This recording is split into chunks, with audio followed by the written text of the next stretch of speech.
36절에서 41절 신약성경 214페이지 사도행전 15장 36절에서 41절까지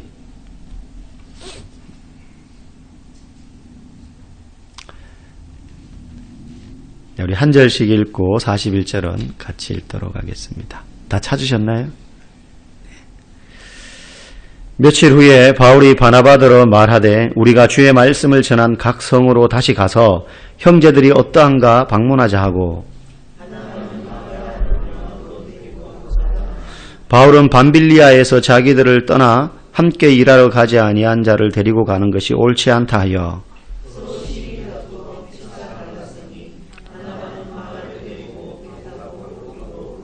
바울은 신라를 택한 후에 형제들에게 주의 은혜의 부탁함을 받고 떠나 수리아와 길리기아로 다니며 교회들을 경고하게 하니라. 아멘. 제가 어릴 때 이제 TV가 있는 집들이 몇 집이 있었습니다. 그런데 저희 집에는 없었고 옆집에 흑백 TV가 있었어요. 그런데 동네 저 끝쪽에 있는 제 친구 집에 컬러 TV가 있었어요.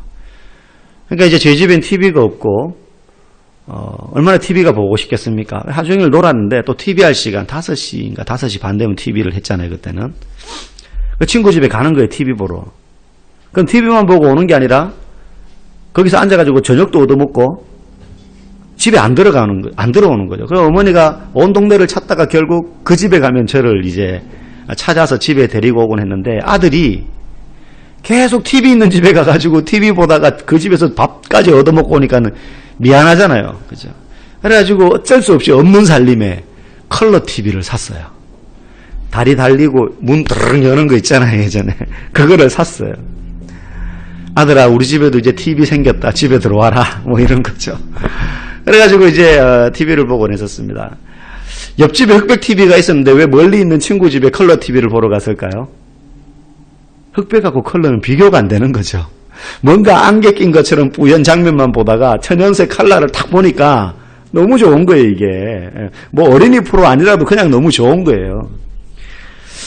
우리의 인생도 그런 것 같습니다. 흑백, 단색인 인생은 아무도 없습니다.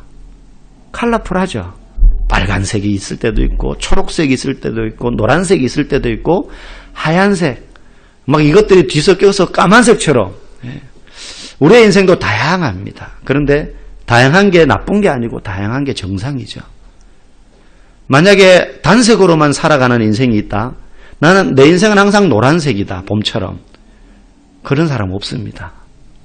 노랗다가 어느 날 눈처럼 하얀색이 밀려오기도 하고 까만색이 생기기도 하고 그런 거죠. 오늘 우리가 읽은 성경이 마치 그거 비슷해요. 성경을 읽다가 보면 하나님이 기적을 일으키시고 막 한마디 하니까는 바다가 갈라지고 예수 안 믿던 사람이 꼬꾸라져가지고 예수 믿고 막 승리하고 잘 되고 막 이런 일들만 성경에 많이 기록되어 있으면 좋겠는데 오늘 읽은 본문 36절에서 41절을 보면 뭐 이런 내용까지 성경에 들어와 있나? 굳이 이거는 안 써도 될 텐데 하나님 왜 이런 것까지 기록하게 하셨을까 하는 그런 내용이에요. 우리가 읽은 이 몇 절의 내용을 한 줄로 요약하면 이런 내용입니다. 선교사 둘이 싸우다가 헤어졌다. 이거예요. 바울과 바나바가 1차 선교 여행을 마치고 왔고 그리고 교회 내에 있었던 구원에 관련된 문제 때문에 예루살렘 교회에 가서 판결을 받고 그렇지 우리가 가르친 구원의 내용 이방인이라 할지라도 율법 지킬 필요 없이 예수만 믿으면 구원받는다 이게 맞아. 확신까지 얻고 교회는 계속 부흥하고 있었습니다. 안디옥 교회로 돌아왔죠 이제. 그리고 나서 한 5년이 흘렀어요. 몇 년이 흘렀습니다. 어느 날 바울이 바나바에게 이야기합니다. 형님 우리 이제 충전도 했고 쉬었으니까 다시 한번 선교여행을 떠납시다. 그래서 1차 선교여행 갔다 온 뒤 몇 년이 지나고 난 다음에 이제 두 번째 2차 선교여행 전도하러 또 다른 도시로 갑시다 그러는 거예요. 그래서 바나바가 좋지. 그러면서 이제 전도여행을 할 준비를 합니다. 1차 선교여행은 믿지 않는 이방인 지역 도시들을 다니면서 복음을 전했다면 2차 선교여행의 목적지는 그 도시들을 다시 돌아보면서 그들이 그 초신자들 어려운 교회 때로는 교회가 없는 곳 복음을 전했던 그 지역의 성도들이 신앙생활을 잘하는지 확인도 하고 또 어려움 가운데 있는 성도들 격려도 하고 잘할 수 있도록 믿음을 더 견고하게 하기 위해서 다시 그 지역을 이제 다니기로 계획을 딱 짭니다. 이제 지역 갈 코스는 딱 정했고 누구랑 같이 갈까 하는데 바나바가 어렵게 말을 꺼내요. 여보게 바울, 저번에 우리 1차 선교 여행 때 동행했던 마가 알지? 그러니까 바울이 마가요? 왜 내 조카 있잖아, 마가. 내 조카. 마가를 1차 선교 여행 때 바나바하고 바울이 같이 데리고 갔었거든요. 내 조카 마가 있잖아. 그러니까 바울이 갑자기 안색이 싹 변하는 거예요. 그러면서 안 됩니다. 마가는 물론이거니와 마가 같은 인간. 오늘 본문에 보니까 38절에 이렇게 말해요. 밤빌리아에서 자기들을 떠나 함께 일하러 가지 아니한 자를 데리고 가는 것이 옳지 않다. 마가 같은 인간은 데리고 가면 안 됩니다. 무슨 일이 있었느냐 하면 1차 선교 여행 때 쭉 다니는데 더베를 지나 그 옆에 밤빌리아라는 지역, 도시에 이제 갑니다. 그런데 이 밤빌리아라는 지역은 평야, 해안에 있는 평야지대예요. 그런데 여기를 가려면 그 앞에 큰 산맥을 하나 넘어야 됩니다. 고산지대를. 지금처럼 등산로가 있거나 무슨 길이 좋은 게 아니고 사람들이 막 늘 다니던 길이 아니고 그냥 험한 산맥을 넘어야 되는 거예요. 그냥 맨몸으로. 그 얼마나 힘이 듭니까? 근데 이 마가는 어떤 사람이냐면 부잣집의 도련님이었어요. 초대교회 성도들이 성령 받기를 사모하면서 120명이 마가의 집 다락방에 모여서 기도했거든요. 그러니까 120명이 모여서 몇 날 며칠을 기도하며 기가할 수 있는 크기의 다락방을 가진 집이니까 그 집이 얼마나 컸겠어요. 그런 집의 주인의 아들이 마가였거든요. 그러니까 마가는 부잣집 도련, 손에 물 한 번 안 묻혀보고 고생 한 번 안 해봤던 사람인 거죠. 근데 이 마가가 자기 삼촌 바나바를 따라서 1차 선교행에 동행을 했는데 힘들게 가는데 그 마지막 밤빌리아, 마지막도 아니에요. 밤빌리아는 이제 한 중간쯤 온 거였어요. 거기를 가는데 그 험한 줄령을 넘어서 밤빌리아에 딱 도착하고 나니 힘들어가지고 더 이상 도저히 나는 이거 못 가겠다 싶은 거죠. 그래가지고 거기서 도망을 갑니다. 그래서 앞에 우리가 이미 봤지만 13장 13절에 보면 이렇게 나와요. 밤빌리아에 있는 버가에 이르니 요한은 그들에게서, 여기서 요한이 마가 요한을 이야기합니다. 그들에게서 떠나 예루살렘으로 돌아갔다. 도망간 거예요. 혼자 삼촌하고 바울 버리고. 그래가지고 바울이 그때 마가가 그랬잖냐. 이번에도 또 필시 가다가 보면은 힘들다고 도망갈 거다. 마가는 데려가면 안 됩니다. 그런데요, 바나바가 굉장히 온유하고 착한 사람이거든요, 성품이. 바울이 예수 믿기 전에 막 예수 믿는 사람들 잡아 죽이려고 핍박하고 그냥 죽여도 된다라는 이 허가장 들고 다니던 사람이 바울이었는데 이 사람이 예수님을 만나고 그냥 뒤집어져서 복음 전하는 자가 되었는데 교회 성도들이 믿지 않는 거예요. 이 인간이 예수 믿기 전에 어떻게 하고 돌아다녔는지 우리 같은 사람 잡아다가 옥에 가두고 집에 들어와서 끌어내고 막 그랬던 사람인 줄 우리가 아는데 못 믿겠다. 저 사람이 우리처럼 그리스도인이 되었다는 사실을. 배쳐가는데 그때 바나바가 이 바울을 초창기에 데리고 다니면서 교회마다 데리고 다니면서 아닙니다. 이 사람은 이제 우리와 같은 그리스도인이 되었습니다.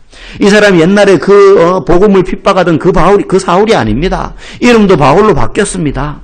그러면서 변호해주고 이 바울을 지금 이런 바울이 되도록 케어하고 돌보고 양육하고 가르쳤던 사람이 바나바예요. 그래서 성경에 보면 바나바를 일컬어서 성령과 지혜가 충만한 사람이었다 그래요. 그런 바나바였는데 이 문제에 딱 부딪히는데 고집을 안 꺾는 거예요. 바울이 고집 꺾을 리 있겠습니까? 바울 같은 사람이 안 꺾는 거예요.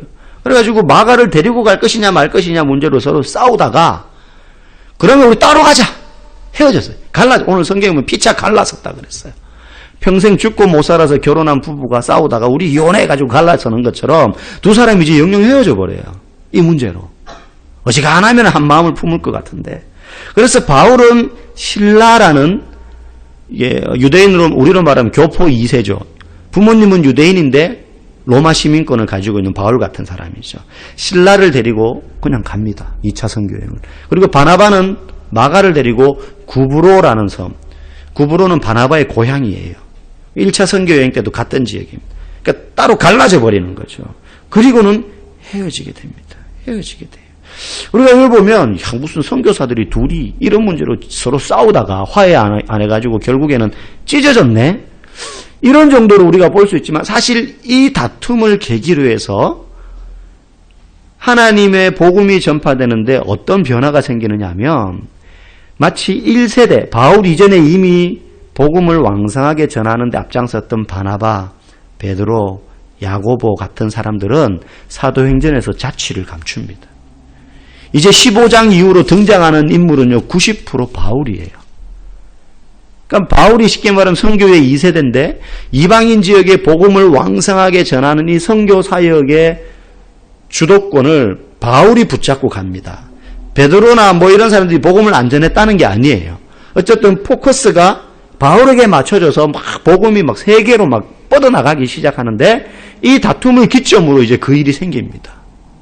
그러니까 마가 입장에서는 자기는 바울 보고 쫓아온 게 아니고 1차 때도 삼촌 바나바 보고 쫓아왔는데 길도 힘들 뿐더러 바나바가 처음에 아무것도 아닌 바울 데리고 다니면서 이렇게 선교사까지 되도록 만들었는데 어느 순간부터 바울이 주도권을 가지게 되고 자기 삼촌 바나바는 약간 이렇게 영향력이 없어지는 거죠. 그러니까 마가가 따라가기 싫은 거예요. 2차 때도. 1차 때도 도망갔고. 그래서 그렇게 헤어지게 됩니다. 여러분 이후에 바울이 거의 주인공이 되어가지고 사도행전의 주인공으로 막 복음을 전하는 걸 우리가 보는데 그걸 보면서 하나님이 바울 손을 들어줬구나. 바울 편을 들어줬구나. 바나바보다. 그러면 여러분 바나바와 마가는 이제 사라지는데 역사의 어떤 선교 역사의 이름에서 그럼 이 사람들은 실패한 걸까? 뭐 요 정도까지 하다가 이제는 이 사람들은 아무것도 아닌 게 된 걸까? 실패한 인생일까? 그렇지 않다는 거예요. 바울이 쓴 13권의 책들 중에 성경 중에 골로새서 4장 10절에 보면 이런 말이 나와요. 나와 함께 갇힌 아리스다고와 바나바의 생질 마가와. 무슨 말이냐면 바울이 골로새서를 쓸 때는 감옥에 갇혔을 때였어요. 그래서 골로새 지역, 골로새 교회 성도들한테 편지를 쓰면서 나와 함께 갇힌 아리스다고와 바나바의 생질, 조카란 말이죠. 마가. 지금 바울과 함께 감옥에 누가 갇혀 있어요? 마가도 같이 갇혀 있다는 거예요. 그러니까 이때는 본문에서 오늘 읽은 본문에서 어떻게 마가하고 진짜 안 좋은 거죠. 바울이. 그래서 헤어져서 저런 인간하고는 같이 못 갑니다. 그런데 나중에 세월이 흘렀는데 바울이 복음 전하다가 지금 감옥에 갇혔는데 마가도 같이 갇혀 있다는 거예요.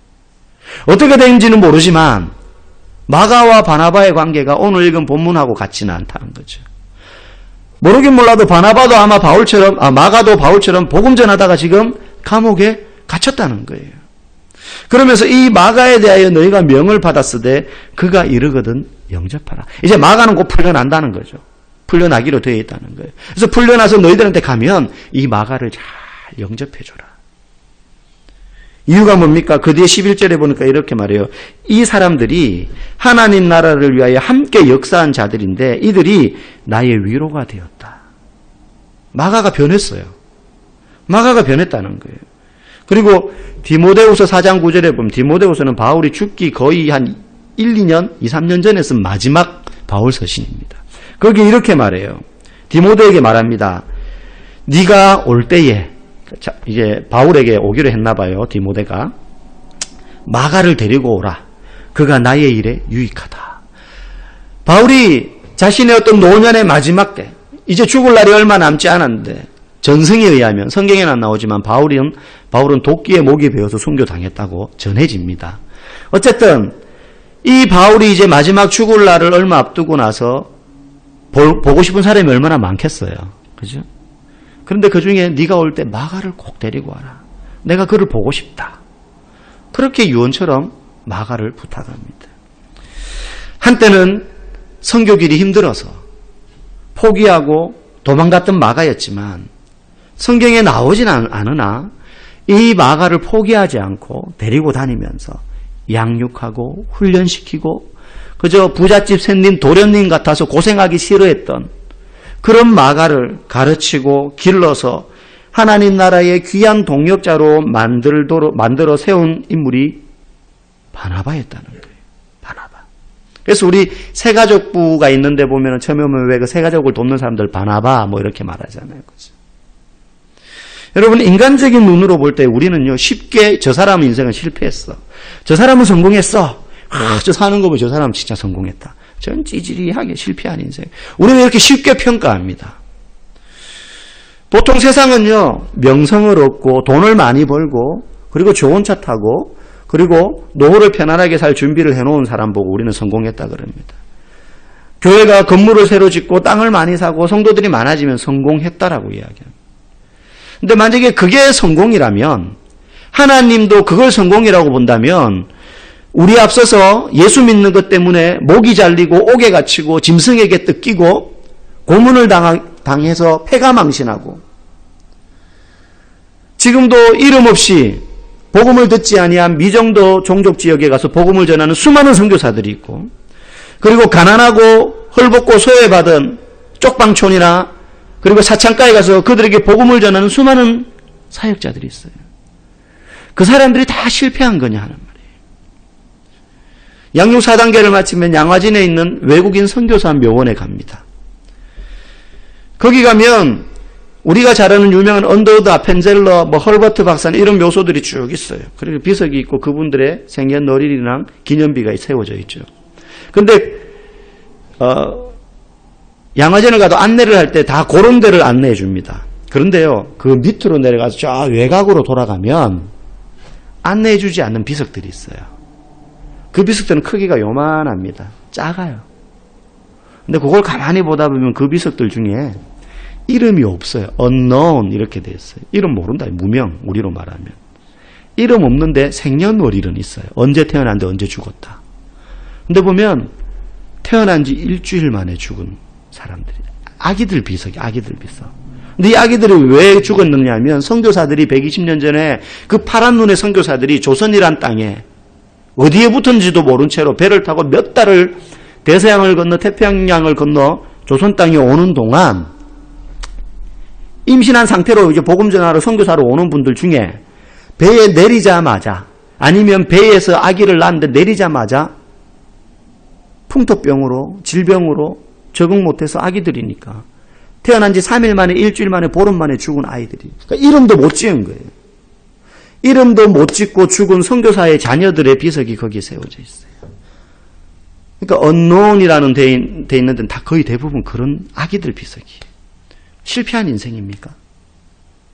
손가락질 받을 인생입니까? 절대 그렇지 않습니다. 하나님은 한때의 실수 그리고 약점, 실패처럼 보이는 일들을 하나님의 뜻을 이루기 위하여 살아온 사람들을 하나님께서 합력하여 그 뜻을 이루어가는데 일하실 수 있는 분이 하나님이십니다. 여러분, 하나님이 이제 바나바를 뒤로 하고 바울을 쓰십니다. 바울을 쓰시는데요. 성경에 나타난 바울이 어떤 사람이냐면 기질이 불 같은 사람이고 불도저 같은 사람입니다. 가다가 멈추는 걸 몰라요. 시작한 일은 끝을 봐야 되는 사람입니다. 그래서 그가 예수 믿기 전에도 이런 기질을 가지고 있었거든요. 그래서 막 닥치는 대로 잡아들이는 거예요. 예수 믿는 사람들. 그런데 예수 믿고 난 다음에 바울이 하나님 일을 하는데 어떻게 일하느냐 하면 똑같이 일합니다. 똑같이. 바울의 기질이 예수 믿었다 그래가지고 인격과 성품이 바뀐 게 아니더라는 거예요. 안 바뀌었어요. 안 바뀐 상태 그대로 하나님이 바울을 들어서 복음 전하는 일에 쓰더라는 겁니다. 저와 여러분들 예수 믿고 나니까 성품이 바뀌었습니까? 삶의 태도는 좀 바뀌어요. 술 많이 마시던 사람이 줄일 수도 있고 담배 피다 안 필 수도 있고 막 폭력 행사하다가 폭력 손찌검 안 할 수도 있고 욕하다가 욕 좀 안 하고 이렇게 할 수는 있죠.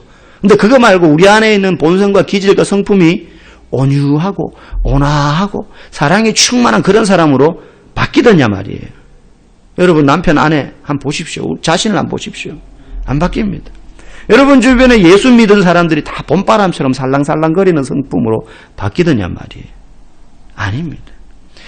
예수 믿는데도 삼각형 있고요. 네모 있고요. 뾰족한 사람 있고요. 심지어 별 모양도 있습니다. 예수 믿는데도 저 사람 저러지. 나쁜 짓 한다 이 뜻이 아니라 성품이 막 불같이 화를 내고 막 그냥 또 돌아서서 금방 미안하다 그러고 또 해요. 예수 믿는다 그래가지고 하나님이 그 사람들을 다 동그라미로 바꾸지 않는다는 거예요. 일부러. 그 말은 하나님이 사람을 쓰실 때 그 기질, 그 성품 그대로 하나님이 쓰신다는 겁니다. 여러분, 우리가 인격이 훌륭해져가지고 정말로 성품이 누가 보더라도 야, 저 사람 정말 예수 믿는 사람 다워. 이런 사람이라면 우리가 하나님 일을 하고 나면 마치 우리가 잘나서 그런 일을 한 줄 알아요. 그런데 여전히 우리는 성품이요. 그래요. 개떡 같아요. 참 못 빠져요. 어떨 때는.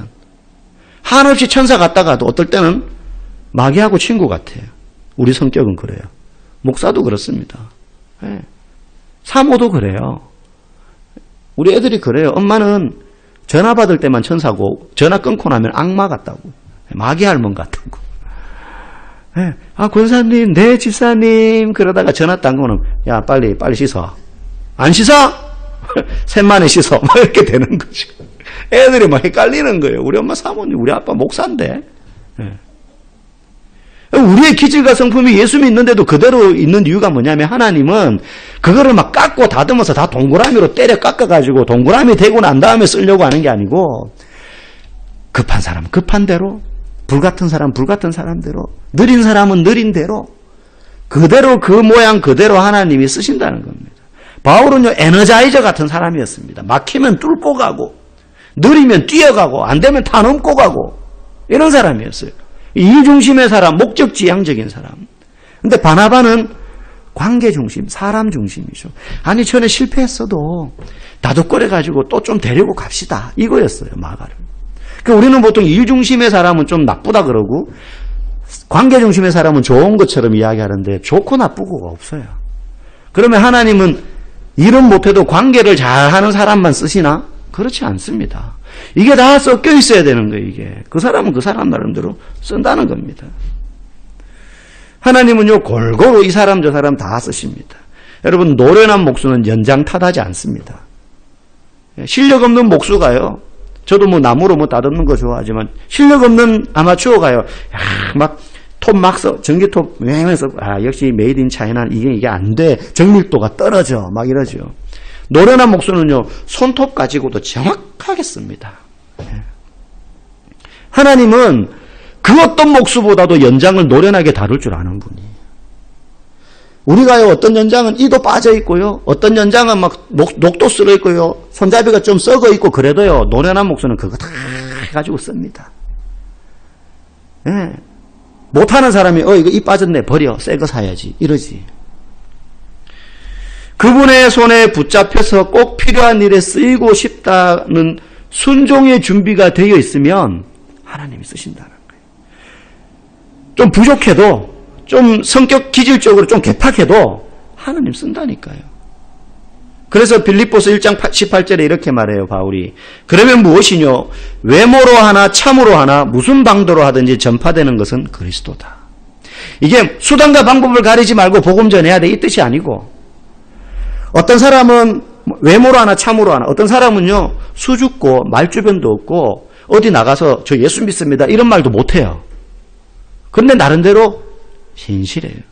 그래서 직장 가서 교회 한번 나가보지 않겠어? 이 말 한마디도 못하고 그냥 그저 남보다 좀 일찍 와서 청소 좀 부지런히 하고 밥 먹을 때마다 누가 보거나 말거나 그래도 눈 꼭 감고 부끄러워서 소리도 못 내니까 그냥 기도하고 그냥 그렇게만 하는데 옆에 있던 직원이 와가지고 대리님, 이 대리님 교회 다니세요?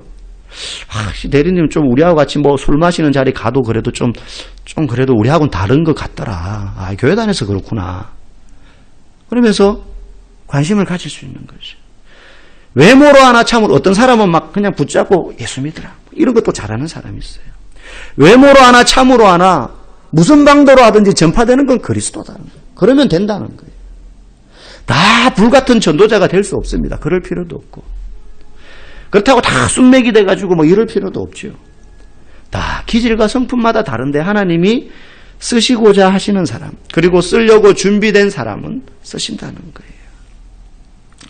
우리가 볼 때는 내 성품과 기질이 이래서 되겠나? 이래서 내가 뭐 예수 믿는 사람이라고 할 수 있겠나 싶지만 하나님은 우리의 눈과 가치관을 예수 믿는 순간 바꾸기 때문에 그런 건 문제가 안 됩니다. 하나님이 쓰시는 사람은요, 보기 좋은 사람이 아닙니다. 순종하는 사람을 쓰는 거예요. 믿음 좋은 사람만 쓰는 게 아닙니다. 교회 다닌 지 얼마 안 된 사람도 하나님 쓰시려고 하면 얼마든지 쓰십니다. 단 우리의 마음에 뭘 이것도 좀 구비하고 저것도 갖추고 준비되고 기도도 잘할 줄 알고 성경도 좀 잘 알고 그래야지 하나님 쓰시지. 그렇지 않아요. 그거 몰라도요. 그거 없어도요. 순종하겠습니다. 라고 준비된 사람 하나님이 쓰신다는 거예요. 그래서 오히려 우리는 야 나는 모태신앙이고 교회 다닌 지 오래됐고 안 해본 일 없고 못 해본 일 없는데 저 사람은 교회 나온 지 얼마 안 됐는데도 저렇게 열심히 하고 전도하고 하네? 자극받아야죠. 자극받아야죠. 하나님 나도 쓰임받고 싶습니다. 성도들 중에는요 막 신앙에 뜨거움이 없고 뭔가 누구한테 언제든지 이야기할 수 있는 간증거리 정도 없고 그냥 맹숭맹숭하게 그냥 물에 물 탄 듯 이렇게 신앙생활을 하면 자기는 믿음이 없거나 신앙이 저 밑에 깔아앉아서 침체된 줄 아는 분들이 계세요. 그래서 우리나라의 성도들 중에요 대부분이요 뭔가 자극적인 신앙생활을 하길 원해요. 기도하면 막 뜨거운 느낌이 생기고요. 막 방언이 빵빵 터지고요. 그냥 막 눈 감고 기도하면 막 꿈 같은 게 환상 같은 게 보이기도 하고 뭔가 마음속에서 막 뜨거운 게 막 끌어올라가지고 막 얼굴이 확 벌개지고 막 이런 자극 같은 거를 받아야 내가 신앙생활 좀 하는 것 같다라고 생각하는 분들이 있습니다. 그래서 주기적으로 그런 집회, 내적 치유수행 이런 데를 막 가는 분들이 계세요. 예? 제가 은혜동산교회 있을 때도 그 교회에서 정상적으로 양육을 통해서 하는 내적 치유 수양에만 가지 않고 그걸 넘어서서 다른 교회나 단체에서 하는 그런 치유 수양회를 또 막 열심히 가는 분들이 계셨어요. 그게 나쁘다는 게 아닙니다. 문제는 늘 그걸 먹으려고 하면 그건 비정상이라는 거예요. 여러분 우리가 삼시세끼 밥 먹고 살면서도 문제없는 사람이 건강한 사람이지 보약으로 나는 연명한다 이런 사람은 건강한 사람 아닙니다. 문제가 있는 거예요, 뭔가. 어제 먹은 밥 오늘도 그대로 먹어도 맛있게 먹는 사람이 건강한 사람이지 나 요즘 밥맛이 없어. 보약 한 대 지어 먹어야 되겠어. 문제가 있으니까 약을 먹으려고 하는 거예요. 우리가 늘 먹는 큐티, 늘 먹는 성경 말씀, 늘 드리는 예배, 늘 하는 기도. 그래서 이게 우리를 살리는 겁니다. 여러분 목사가 앞에서 이렇게 설교하는데 제 설교가 매주 이거는 처음 들어보고 정말로 희한하고 놀랍고 신선해 신통방통한 설교 그렇게 들리십니까? 그러기를 바라지만 그렇지 않잖아요. 목사는요 하나님이 특별히 입심의 은사를 주셔가지고 말을 잘하게 되어 있어요. 그래가지고 어떨 때는 요 말을 똑같은 걸요 요렇게 이야기하고 어떨 때는 양념을 덧쳐서 저렇게 이야기해요. 이게 사기친다는 말이 아니라 진리를 말하는데 요렇게도 표현하고 저렇게도 표현해요. 근데 한 가지를 말해요. 결국은 예수 잘 믿어라 그거예요. 예수 잘 믿어야 됩니다. 그거예요.